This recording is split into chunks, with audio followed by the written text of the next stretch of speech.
أنا أم وعندي بنت متجوزة بقالها 7 سنين، وعندها طفلين أصغر واحد فيهم عنده 4 سنين، وجوزها راجل على قد حيله وشغال في قاعة أفراح. يعني شغله مش ثابت ورزقه على قد اللي ربنا بيقسمه له، يوم بيشتغل ويوم لأ. وكمان فوق كل ده بنتهم الصغيرة ربنا يشفيها يا رب ويعافيها، عندها مرض نادر وبتاخد علاج ومتابعات وتحاليل ومصاريفها كتير جدا. وكل اللي يعرف ظروفهم يشفق عليهم لأنهم فعلا شايلين حمل كبير. من حوالي كام شهر بنتي بقت تكلمني وهي مخنوقة وتعيط وتقولي يا ماما أنا تعبت ومش قادرة أكمل على الوضع ده. في الأول افتكرت إنها بتشتكي من ضيق الفلوس أو من ضغط المسؤولية، لكن اللي قالتهولي صدمني. قالت لي إن جوزها كل ما يشتغل في فرح ويرجع البيت يبقى شايل معاه أكل كتير جدا من اللي فضل في البوفيه، فراخ ولحمة ورز ومكرونة ومحاشي وسلطات وحلويات وأوقات كمان تورت، ويقول لها الأكل لسه نضيف وتحط في علب بعد الفرح على طول وحرام يترمي. احنا أولى بيه بدل ما نصرف الفلوس والمرتب كله على الأكل والشرب. البنت أولى بالفلوس دي نجيب لها دواها أو نعمل لها إشاعات أو التحاليل اللي بتحتاجها. في الأول بنتي كانت بتحاول تستحمل وتقنع نفسها إن الظروف صعبة وإن الراجل بيعمل كده علشان يوفر مصاريف البيت وعشان علاج بنته، لكن مع الوقت الموضوع بقى عادة، مش مرة ولا اتنين، بقى كل فرح يشتغلوا تقريبا يرجع محمل بالأكل. ولو اشتغل 3 أفراح في الأسبوع يبقى 3 مرات نفس الحكاية. بنتي قالت لي يا ماما أنا كل ما أشوف الأكل ده قدامي نفسي بتتقفل، حتى لو شكله نظيف وحتى لو محدش لمسه بحس إن هو معمول لناس تانية ومش من حقنا، ومش قادرة أحط لقمة في بقي وأنا عارفة إن هي كانت على بوفيه والناس كلها كانت رايحة جاية عليه.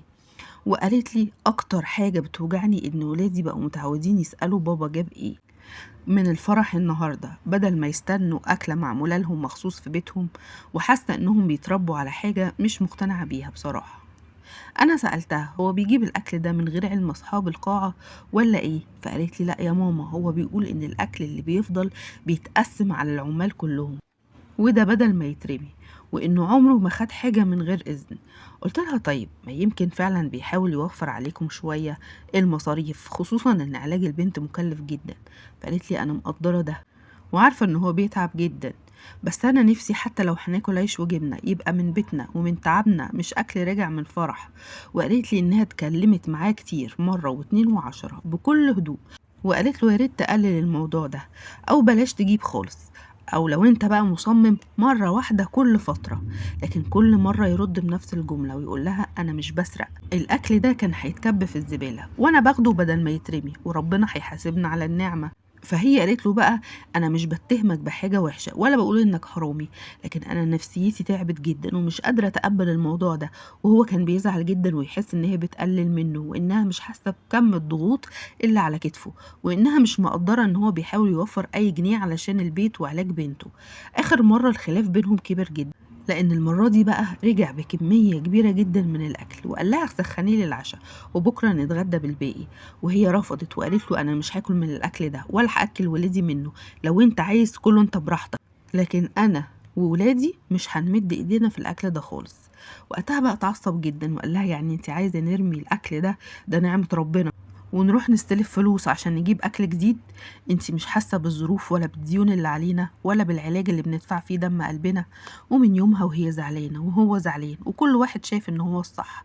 لما بنتي حكيت لي كل ده قلبي اتوجع عليها جدا وحسيت ان هي مش مرتاحة في حياتها.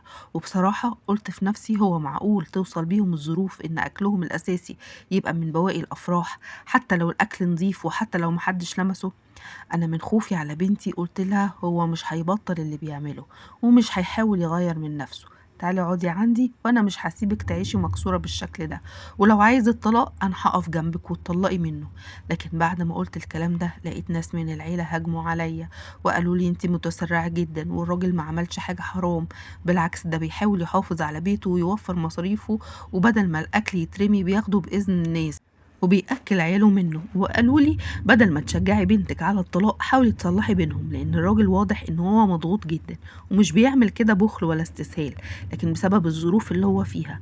ومن ساعتها وانا محتارة ومش عارفة انا فعلا ظلمته ولا لا، وهل كنت متسرعة لما فكرت في الطلاق ولا فعلا من حق بنتي ترفض تعيش ما هي وولادها على اكل جاي من بواقي الافراح حتى لو كان الاكل ده نظيف ومحدش لمسه وكان هيتكب في الزبالة. لو انتم مكاني بقى كنتوا هتعملوا ايه؟ وهل شايفين ان الزوج غلطان ولا الزوجة معاها حق، ولا الاتنين محتاجين يقعدوا يتفاهموا بعيد عن العصبية والكرامة والظروف الصعبة اللي عايشين فيها؟ بصراحة بقى بالنسبة للأم، أنا شايفة إن نصيحتها بالطلاق كانت متسرعة شوية. من الطبيعي إنها تزعل على بنتها طبعا، لكن الأفضل الأول محاولة الإصلاح، خاصة إن عندهم طفلين وبنت صغيرة مريضة محتاجة استقرار، والطلاق هيضيف عليهم أعباء نفسية ومادية أكبر. لو الزوج بياخد الأكل ده بإذن مش من ورا أصحاب الشغل، والأكل ده صالح للأكل ونظيف ومحدش لمسه، فهو مش بيعمل حاجة حرام ولا حاجة غلط، وغالبا هو بيعمل كده علشان يوفر فلوس علشان علاج بنته. فدي مش سرقة ولا تصرف غير أخلاقي. لكن في نفس الوقت من حق الزوجة برضو إن هي تقول مش مرتاحة نفسيا، ومن واجبه إن هو يحترم شعورها ويحاول يلاقي حل يرضي الطرفين. انتوا ايه رأيكم بقى في المشكلة دي؟ لو انتوا كنتوا مكان الزوج كنتوا هتتصرفوا ازاي؟ مستنية اعرف رأيكم في التعليقات، واستنوني ان شاء الله في حلقة جاية في مشكلة جديدة. سلام عليكم.